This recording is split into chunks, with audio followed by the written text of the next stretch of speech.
اعوذ باللہ من الشیطان اللعین الرجیم بسم اللہ الرحمن الرحیم۔ ناظرین کرام السلام علیکم۔ ہماری آج کی گفتگو کا عنوان ہے عقائد، اور عقائد میں بھی گفتگو ہو رہی ہے امام زمانہ حضرت حجت عجل اللہ تعالیٰ فرجہ الشریف کے سلسلے سے۔ دو گزشتہ درس میں پہلا درس یہ ہوا کہ مہدویت کے بارے میں گفتگو کرنا کتنا اہم ہے، اور دوسرا درس اس حوالے سے ہوا کہ غیبت کا معنی اور مفہوم کیا ہے، غیبت کا فلسفہ کیا ہے، کیوں امام پردہ غیب میں گئے، اور غیبت کے فوائد کیا ہیں۔ لیکن آج ہم لوگ گفتگو کرنا چاہیں گے امام زمانہ علیہ الصلاۃ والسلام کے ظہور کی علامتیں کیا ہیں اور ظہور کے شرائط کیا ہیں۔ آج کی بات غور طلب باتیں ہیں اور کافی اہم ہیں۔ دو باتیں الگ الگ ہیں۔ امام کے ظہور کی شرطیں کیا ہیں، اور دوسری بات یہ ہے کہ امام کے ظہور کی علامتیں کیا ہیں۔ شرط اور علامتوں میں کافی فرق ہے، لہٰذا آج ہم اپنے آج کے درس میں امام علیہ الصلاۃ والسلام کے ظہور کے شرطوں کو جاننا چاہیں گے، یعنی وہ شرائط کیا ہیں کہ اگر وہ شرطیں وجود میں آ گئیں تو امام زمانہ علیہ الصلاۃ والسلام کا ظہور یقینی ہو جائے گا۔ سب سے پہلے یہ جاننا ضروری ہے کہ شرط اور علامت میں کیا فرق ہے۔ بہت بنیادی فرق ہے۔ شرط اسے کہا جاتا ہے کہ اگر وہ فراہم ہو گئیں تو ظہور حتماً واقع ہوگا، اور ان شرائط کے بغیر ظہور کا واقع ہونا ممکن نہیں ہے۔ دیکھا آپ نے، بس شرط اسے کہتے ہیں کہ ہم ایک مرتبہ یہ بحث کرنا چاہتے ہیں کہ امام کے ظہور کی شرط کیا ہے، کتنی چیز ہونا چاہیے کہ امام کا ظہور ہو جائے۔ شرطوں کے حوالے سے گفتگو، تو جب ہم کہیں گے ظہور کی شرط کیا ہے، ظہور کن چیزوں پہ ڈیپینڈ ہے اور کن چیزوں پر متوقف ہے، انہیں کہتے ہیں شرط۔ یعنی وہ چیزیں جو اگر فراہم ہو جائیں تو ظہور ضرور بھی ضرور ہوگا، اور اگر فراہم نہ ہو سکیں تو ان چیزوں کے بغیر ظہور ممکن نہیں ہے، انہیں کہتے ہیں شرط۔ لیکن علامت، ظہور کے واقع ہونے میں علامت کا کوئی اپنا کردار نہیں ہے، یعنی علامتوں کے اوپر ظہور کا واقع ہونا ڈیپینڈ اور متوقف نہیں ہے، بلکہ علامت صرف اور صرف ایک نشانی ہے اور ایک علامت ہے۔ کس چیز کی نشانی ہے؟ یعنی علامتوں سے یہ پتہ چل سکتا ہے کہ ظہور کا اندازہ لگایا جا سکتا ہے، یا ظہور کے نزدیک ہونے کا اندازہ لگایا جا سکتا ہے۔ علامتوں سے صرف اتنا، لیکن ظہور ڈیپینڈ ہو کہ اگر یہ علامتیں آ گئیں تو ظہور حتماً واقع ہو جائے گا، انہیں علامت نہیں کہا جاتا ہے۔ ہاں، شرائط انہیں کہتے ہیں کہ اگر یہ شرطیں موجود ہو گئیں تو امام کا ظہور ضرور بھی ضرور ہوگا، اور اگر یہ شرطیں نہ پائی گئیں تو ان کے بغیر امام کا ظہور ممکن نہیں ہے۔ علامت کسے کہتے ہیں؟ جو صرف ظہور کی علامت ہے، یعنی اگر یہ علامتیں ظاہر ہو گئیں تو ان سے ہم ظہور کا اندازہ لگا سکتے ہیں یا ظہور کے نزدیک ہونے کا، لیکن یہ کہ ظہور ان کے اوپر ڈیپینڈ ہے، ایسا نہیں ہے۔ اس کا مطلب یہ ہوا کہ علامتوں سے زیادہ اہم یہ ہے کہ شرائط کے بارے میں گفتگو کی جائے کہ امام عصر حضرت حجت عجل اللہ تعالی فرجہ الشریف کے ظہور کی شرائط اور شرطیں کیا ہیں۔ اب اس پہ جب آپ کو فرق واضح ہو گیا، شرط اسے کہتے ہیں کہ اگر وہ پیدا ہو گئی، وجود میں آ گئی، وہ فراہم ہو گئی شرط، تو ضرور اور بالضرور ظہور ہوگا، اور اگر یہ شرط موجود نہ ہوئی تو ظہور متحقق نہیں ہو سکتا ہے۔ جب اتنی بات آپ کے لیے واضح ہو گئی تو اب میں ایک مختصر سی وضاحت کرنا چاہتا ہوں شرط کے حوالے سے، اس لیے کہ شرط ہی کے اوپر امام کا ظہور ڈیپینڈ ہے۔ اگر یہ شرط ہوئی تو امام کا ظہور ضرور بھی ضرور ہوگا، اور اگر یہ نہ پائی گئیں تو ظہور نہیں ہوگا۔ اب ایک غور طلب بات ہے، دنیا میں کوئی بھی شے ہو، ہر شے کو وجود میں آنے کے لیے اس کے لیے کچھ شرائط ہوتے ہیں۔ اگر وہ شرائط موجود ہوئے تو وہ شے موجود ہو جائے گی۔ کوئی بھی شے بغیر شرائط کے، بغیر مقدمات کے وجود میں نہیں آتی ہے۔ یعنی آپ کہیں کہ بغیر مقدمات کے، بغیر شرائط کے کسی بھی شے کا وجود میں آنا ممکن نہیں ہے۔ میں ایک ہلکی سی مثال دوں۔ مثال کے طور کے اوپر اگر مجھے چھت پہ چڑھنا ہے تو چھت پہ چڑھنے کے جو وسیلے ہیں، جو ذریعے ہیں، چاہے وہ زینہ ہو، چاہے وہ لفٹ ہو، چاہے وہ دوسری چیزیں سیڑھیاں ہوں، جو بھی ذریعہ ہے اسی کے ذریعے سے چھت پہ اگر وہ شرط فراہم ہو گئی جس کے ذریعے سے چھت پہ جایا جا سکتا ہے، تبھی انسان چھت پہ جا سکتا ہے، اس کے بغیر ممکن نہیں ہے۔ میں ایک مثال دوں، کیا ہر زمین اپنے اندر دانے کو اگانے کی صلاحیت رکھتی ہے؟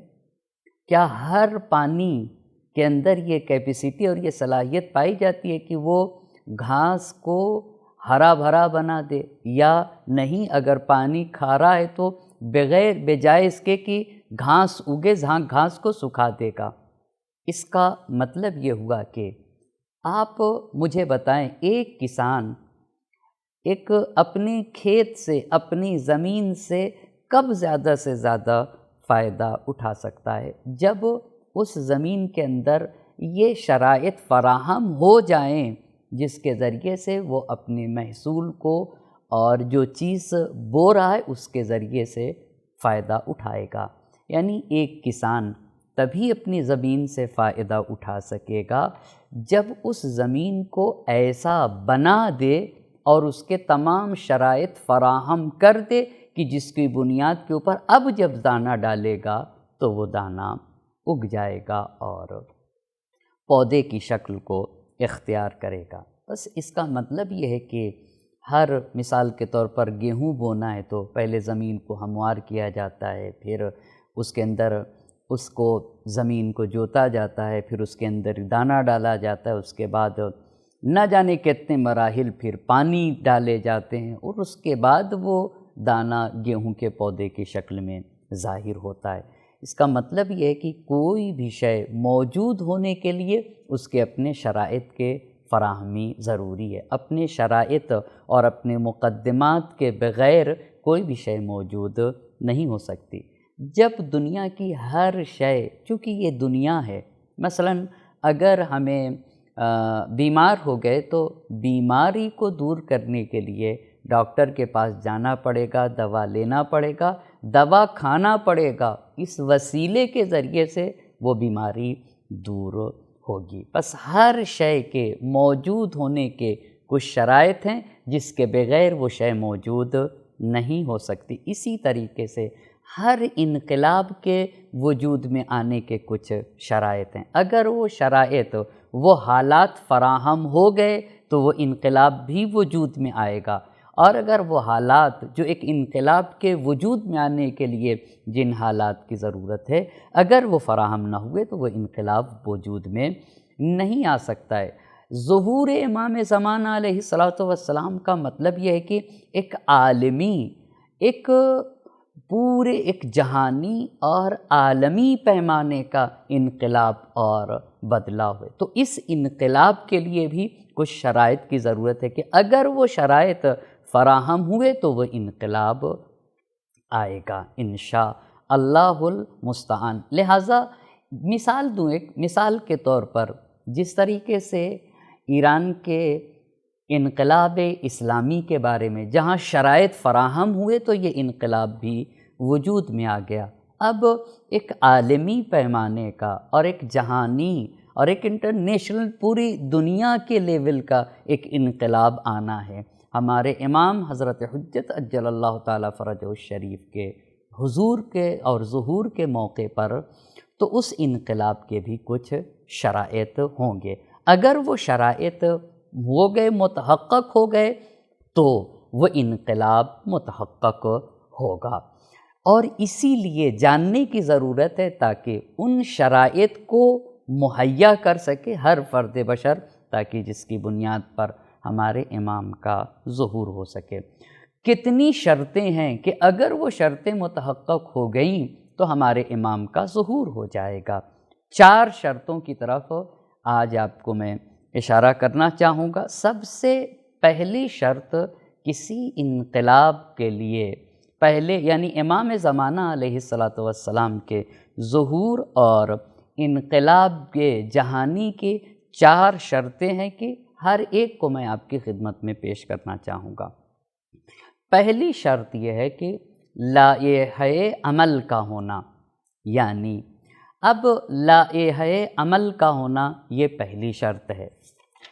دوسری شرط رہبر کا ہونا، جیسا انقلاب ہے ویسا رہبر۔ تیسری چیز اصحاب و اعوان و انصار، مددگار کا ہونا۔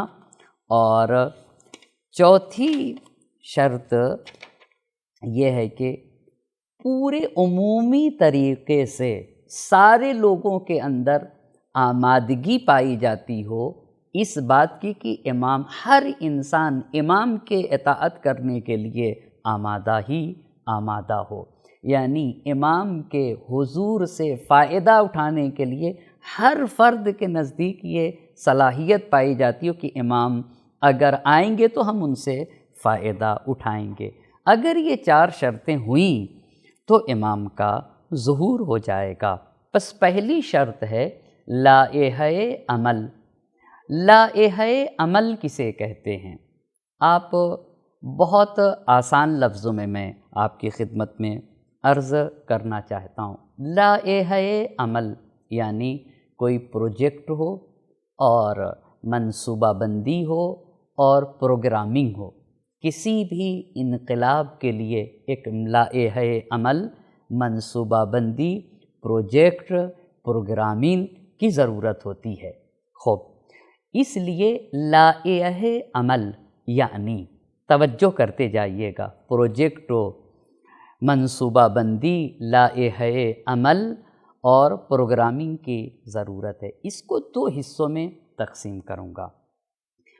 وہ یہ ہے کہ ایک ایسا منظم اور کامل منصوبہ ہو جس کے ذریعے سے تمام پھیلے ہوئے فساد کا مقابلہ کیا جا سکے۔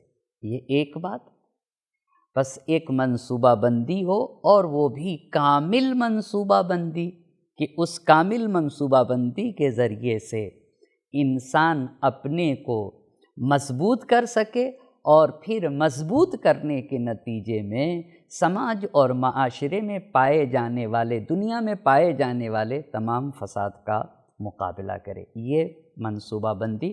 بس لائحہ عمل میں 2 چیزیں آپ کو بیان کرنا چاہوں گا۔ پہلی چیز منظم اور مکمل منصوبہ بندی، جس منصوبہ بندی کے تحت اپنے کو مضبوط کر کے پوری دنیا سے فساد کا مقابلہ کر سکے، ایک بات۔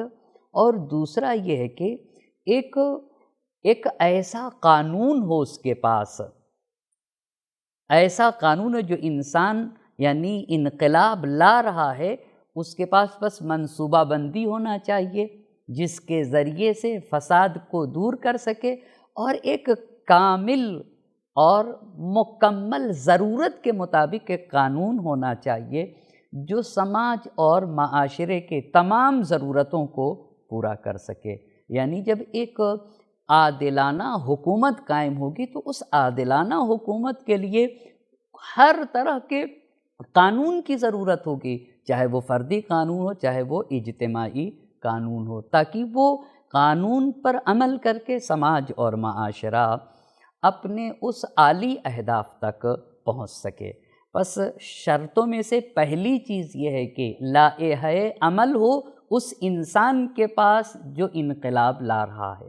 لائحہ عمل اس کو دو حصوں میں بانٹا، ایک منصوبہ بندی ہو فساد کو دور کرنے کے لیے، اپنے کو مضبوط بنانے کے لیے، اور پوری دنیا سے برائیوں کو ختم کرنے کے لیے منصوبہ بندی، اور دوسری بات یہ ہے کہ ایک ایسا مکمل اور کامل قانون ہو جو قانون ہر طرح کی ضرورتوں کو پورا کر سکے اور جواب دے سکے۔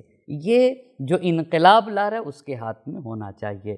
اب میں جب یہاں تک آپ کو کہہ دیا تو سوال یہ ہے کہ قرآن کریم کی تعلیمات، ائمہ معصومین علیہم السلام کی یہ سنت جسے اسلام ناب کہا جاتا ہے۔ اسلام ناب کا مطلب کیا ہوا؟ یعنی خالص اسلام، جو اصل اسلام ہے، قرآن کی تعلیمات ہیں اور معصومین علیہم السلام کی سنتیں ہیں۔ یہ دو چیزیں بہت غور کریے گا، قرآن کریم کی تعلیمات اور معصومین علیہم السلام کے فرامین، اقوال، احادیث، سنتیں، یہ دو چیزیں یہ بہترین لائحہ عمل ہیں اور بہترین قانون ہیں۔ بس اور یہ دونوں کی دونوں چیزیں امام عصر حضرت حجت عجل اللہ تعالی فرجہ الشریف کے اختیار میں ہیں، اور ہمارے اور آپ کے امام اسی الہی منشور کے مطابق عمل کریں گے۔ اب آپ بتائیں، قرآن کریم کی آیات انسان کے تمام زاویہ حیات سے مربوط ہیں اور تمام انسان کی ضرورتوں کا جواب دیں گی، چاہے وہ مادی ضرورت ہو یا معنوی ضرورت ہو۔ سوال اس کا مطلب یہ ہوا کہ اگر ایک انقلاب کو لائحہ عمل کی ضرورت ہوتی ہے، ایک انقلاب کو قانون کی ضرورت ہوتی ہے، تو ہمارے امام کے پاس وہ منصوبہ، وہ لائحہ عمل اور قانون موجود ہے یا نہیں موجود ہے؟ جی ہاں، پہلی شرط بنحو اکمل، یعنی دین اسلام کے پاس بے نظیر قانون قرآن کی شکل میں اور سنت معصومین علیہم السلام کی شکل میں موجود ہے، جو ہمارے اور آپ کے امام حضرت حجت عجل اللہ تعالی فرجہ الشریف کے اختیار میں ہے۔ قرآن وہ قانون الہی ہے جس کی کوئی نظیر نہیں ہے، وہ لائحہ عمل ہے جس کے لیے کی کوئی نظیر نہیں، وہ ہمارے اور آپ کے زندہ امام حضرت حجت عجل اللہ تعالی فرجہ الشریف کے اختیار میں ہے۔ بس پہلی شرط تو موجود ہے، انقلاب کی پہلی شرط کہ لائحہ عمل، منصوبہ بندی، قانون ہونا چاہیے، جس کی وجہ سے جب حکومت قائم ہو تو عادلانہ نظام قائم ہو سکے اور عادلانہ حکومت میں ہر طرح کے حقوق کا جو ضامن ہو اور ہر طرح کے حقوق کی جس میں بات کی گئی ہو، وہ قانون اور وہ لائحہ عمل امام زمانہ علیہ السلام کے پاس موجود ہے۔ بس پہلی شرط موجود ہے۔ خوب، تو کیا اگر صرف اور صرف لائحہ عمل ہو اور قانون ہو تو کیا دوسری شرطوں کی ضرورت نہیں؟ جی ہاں، بس پہلی شرط تو موجود ہے، لائحہ عمل بھی ہے، قانون بھی ہو، اور ایسا لائحہ عمل اور ایسا قانون ہے جس کی کوئی نظیر نہیں ہے۔ یہ پہلی بات۔ دوسری بات، کسی بھی انقلاب کے لیے رہبر کی ضرورت ہوتی ہے۔ اچھا، یہ بھی بات ہے، یعنی بغیر لیڈر کے، بغیر رہبر کے، بغیر رہنما کے، بغیر قائد کے کوئی بھی انقلاب نہیں آتا ہے۔ ہمارے امام جو پوری دنیا میں انقلاب لائیں گے وہ، اور ایک بات اور یاد رکھے گا، جتنا با مقصد انقلاب ہوگا، یعنی جس انقلاب کا جتنا بڑا ہدف ہوگا اس انقلاب کے رہبر کو بھی اتنا ہی قوی، اتنے ہی مضبوط اور اتنے ہی زیادہ مستحکم ہونا پڑے گا۔ بس دوسری چیز یہ ہوئی کہ ہر قیام کے لیے رہبر کی ضرورت ہوتی ہے۔ جتنا قیام کا، انقلاب کا دائرہ وسیع، ہدف بلند ہوگا، اتنا ہی ضرورت یہ کہ اس قیام کا رہبر بھی، رہنما بھی، لیڈر بھی اتنا ہی زیادہ قوی اور مضبوط ہو۔ جب ہم یہ کہتے ہیں کہ ہمارے امام جب ظہور کریں گے تو عالمی پیمانے کے اوپر ظلم و ستم کا خاتمہ ہوگا، کرۂ ارض کے اوپر عدل و انصاف کو قائم کریں گے، تو اتنے عظیم انقلاب کے لیے یقیناً نہایت آگاہ اور نہایت قوی، مستحکم اور مضبوط رہبری کی ضرورت ہے۔ سوال یہ ہے کہ جب اس طرح سے پہلی شرط موجود ہے، دوسری شرط بھی موجود ہے یا نہیں؟ جی ہاں، پس لائحہ عمل، منصوبہ بندی، قانون یہ موجود، دوسری شرط بھی ہمارے 12ویں امام حضرت حجت عجل اللہ تعالی فرجہ الشریف جو اسارۂ انبیاء و اولیاء ہیں، یعنی تمام انبیاء الہی اور تمام اوصیاء الہی کے نچوڑ اسارے کو حضرت حجت عجل اللہ تعالی فرجہ الشریف کہا جاتا ہے۔ ایسی شخصیت اس قیام کے رہبر اور رہنما ہیں، ایسی شخصیت، اور ان کا یعنی الہی رہنما اور شخصیت کی یہ خاصیت یہ ہوتی ہے کہ چونکہ اللہ سبحانہ تعالیٰ سے قوی ارتباط کے نتیجے میں جن کی آگاہی کامل ہوتی ہے اور زمانے کے سارے لوگوں سے افضل اور عالم ہوتے ہیں، اسی لیے اللہ کے نبی حضرت محمد مصطفیٰ صلی اللہ علیہ وآلہ وسلم یعنی اس انقلاب جہانی کے رہنما کیسے ہیں؟ نبی گرامی نے فرمایا آگاہ رہنا، مہدی علیہ السلام تمام علوم کے وارث ہیں، اور تمام علوم پر جتنے بھی آپ علم سوچ سکتے ہیں، تمام علوم پر جنہیں احاطہ ہے اسے امام زمانہ علیہ السلام کہا جاتا ہے۔ اس کا مطلب یہ ہوا کہ اللہ کے نبی نے پس ادھر لائحہ عمل، منصوبہ بندی، قانون بے نظیر، تو رہبر بھی بے نظیر ہے۔ اللہ کے نبی نے کہا تمام علوم کے وارث ہیں، تمام علوم پر احاطہ رکھتے ہیں امام زمانہ علیہ السلام۔ اس کا مطلب یہ ہوا کہ حکومت جہانی جو امام زمانہ علیہ السلام کے زمانے میں انشاءاللہ قائم ہوگی، اس حکومت جہانی کا جو رہبر ہے وہ لوگوں سے بالکل بے نظیر اور بے مثل ہے، جس کی نظیر نہیں۔ بس دو شرط موجود ہو گئی، ایک لائحہ عمل اور قانون، اور دوسری چیز رہبر۔ یہ دونوں چیزیں موجود ہیں، مگر یہ دو شرطیں تو موجود ہو گئیں۔ اب تیسری اور چوتھی شرطوں کے اوپر غور کرنے کی ضرورت ہے۔ تیسری شرط یہ کہتی ہے کہ امام کے انصار ہونے کی ضرورت ہے۔ انصار یعنی مددگار، اعوان و انصار اور مددگار، اس پہ غور کرنے کی ضرورت ہے۔ کہتے ہیں کہ ظہور کے لیے ضروری ہے کہ مناسب، شائستہ اور اسی جہانی انقلاب کے اعتبار سے امام کے معین، مددگار، ناصر و مددگار بھی ہونے چاہیے۔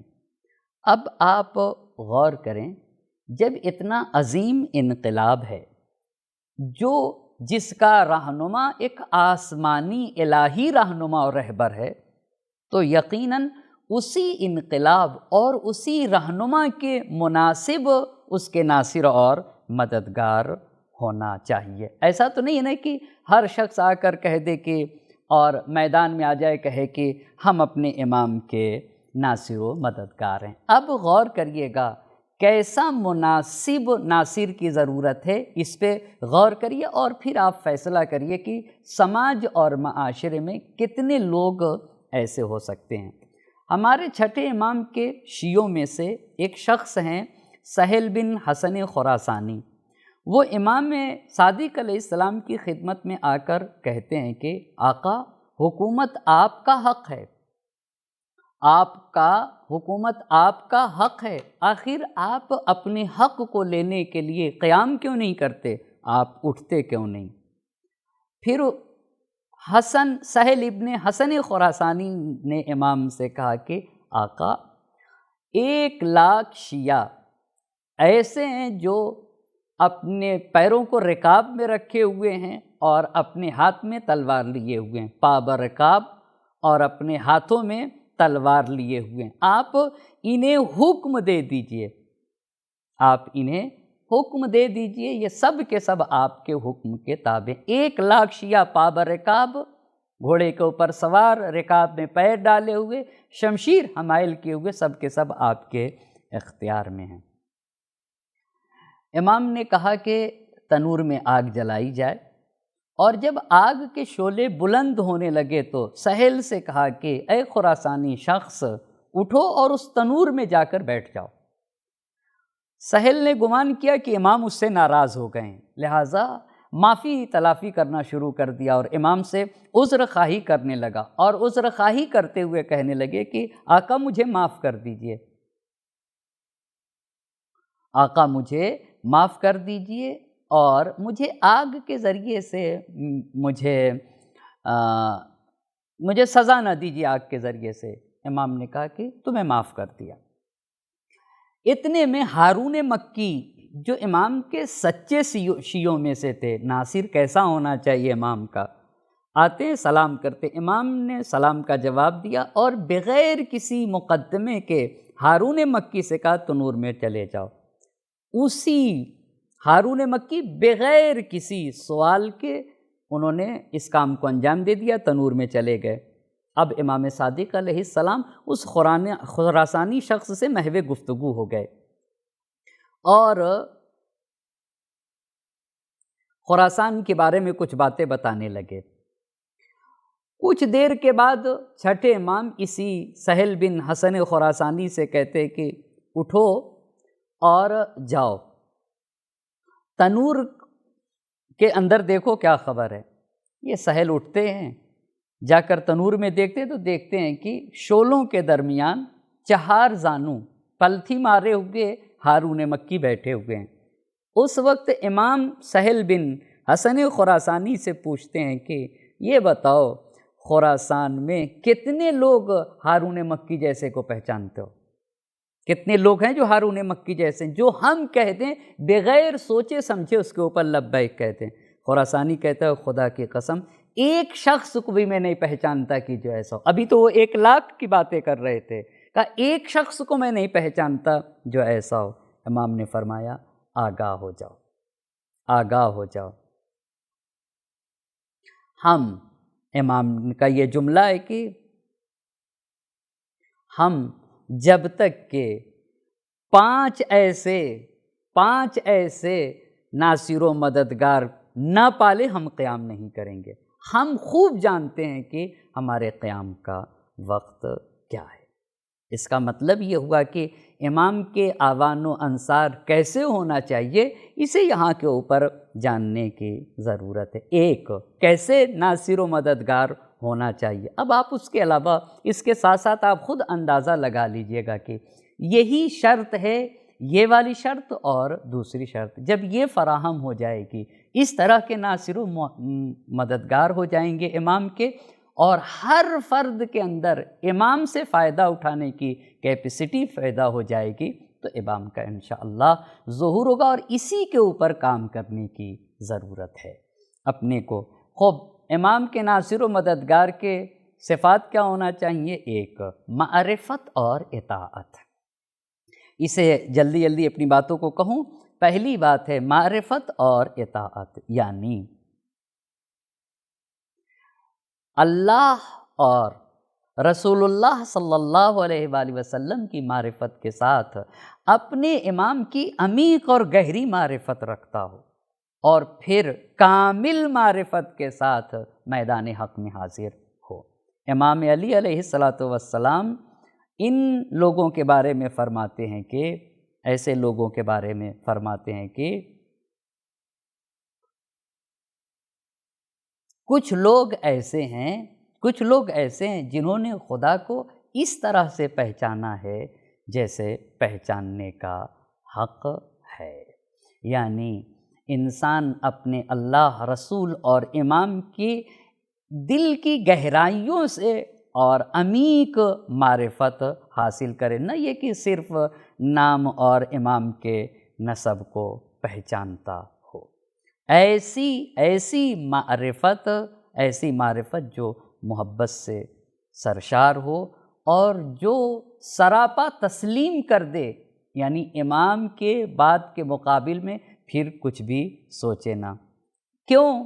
اس لیے کہ معرفت کے نتیجے میں اس کو یہ پتہ چلے گا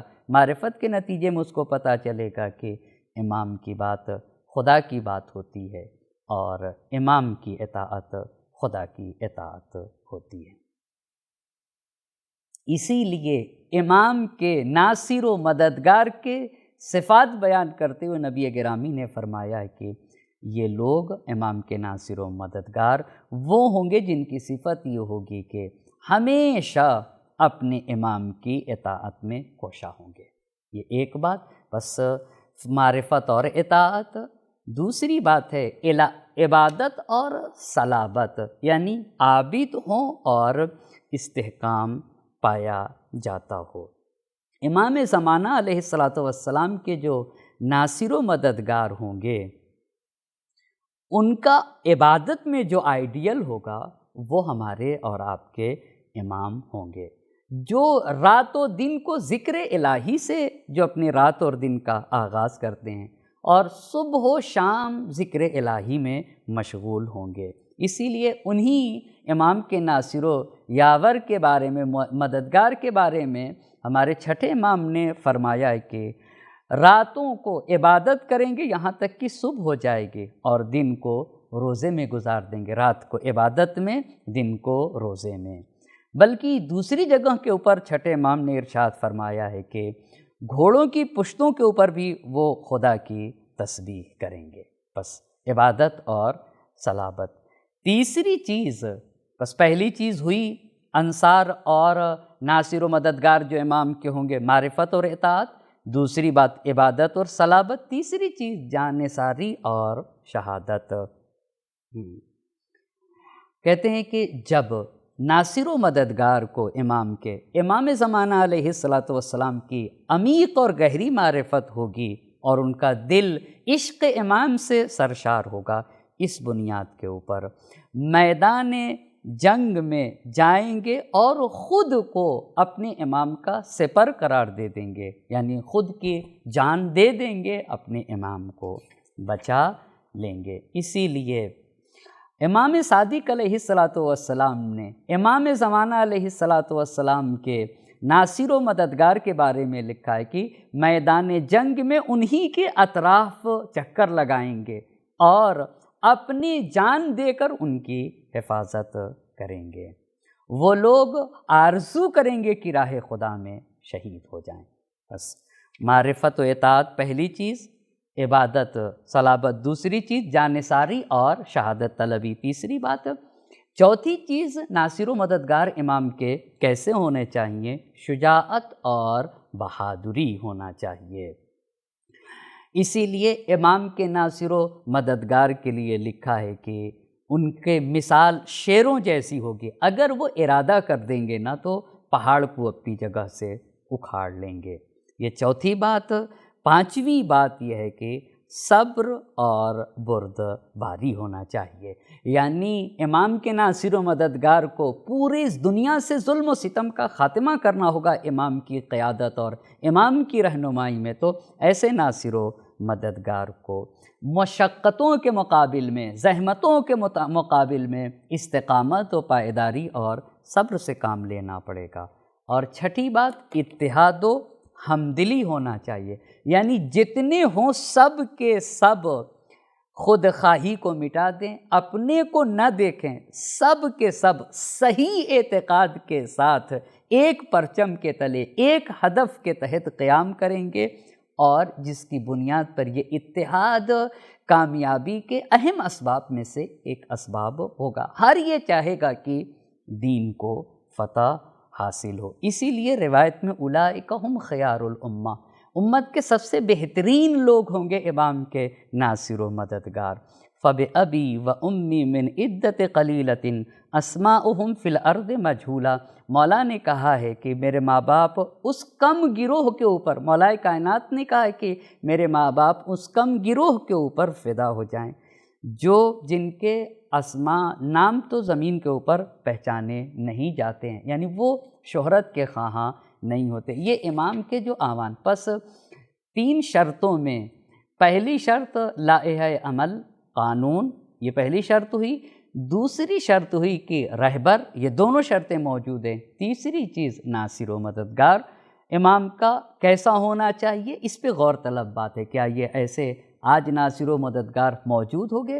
اور چوتھی بات، عمومی پیمانے پہ عام سارے ہر فرد کے اندر امام سے فائدہ اٹھانے کی کیپیسٹی پیدا ہو جائے۔ میں مختصر بات کہہ دوں اور میرا وقت ختم ہو رہا ہے۔ تاریخ ائمہ اطہار علیہم السلام میں اس حقیقت کو دیکھا گیا ہے کہ لوگوں نے وقت کے امام سے فائدہ اٹھانے کے ان کے ہاں جو آمادگی ہونا چاہیے تھی وہ نہیں تھے، اسی لیے تو امام کو شہید کیا گیا، اسی لیے تو امام کی ناقدری کی گئی۔ مختلف زمانے میں لوگوں نے امام کی قدر نہ کی اور ہدایت کے جاری چشمے سے جیسے فائدہ اٹھانا چاہیے ویسے فائدہ نہیں اٹھایا، تبھی تو جا کر ہدایت کا یہ جاری چشمہ تھا، فائدہ نہیں اٹھایا، یعنی لوگوں کے اندر اتنی آمادگی نہیں تھی کہ حجت خدا کو اس سے بہتر فائدہ اٹھا سکیں، اسی لیے اللہ نے اپنی آخری حجت کو چھپا لیا۔ اور جب زمانے میں ہر فرد کے اندر عمومی طور کے اوپر حق اور حقیقت کو لینے کی کیپیسٹی پیدا ہو جائے گی، اور یہ سب کے اندر جب صلاحیت پیدا ہو جائے گی کہ ہر انسان کے اندر یہ صلاحیت ہو جائے کہ وہ معرف الہی کے حقیقی سرچشمے سے فائدہ اٹھا سکے، تو ہمارے اور آپ کے امام انشاءاللہ ظہور فرمائیں گے۔ السلام علیکم ورحمۃ اللہ وبرکاتہ۔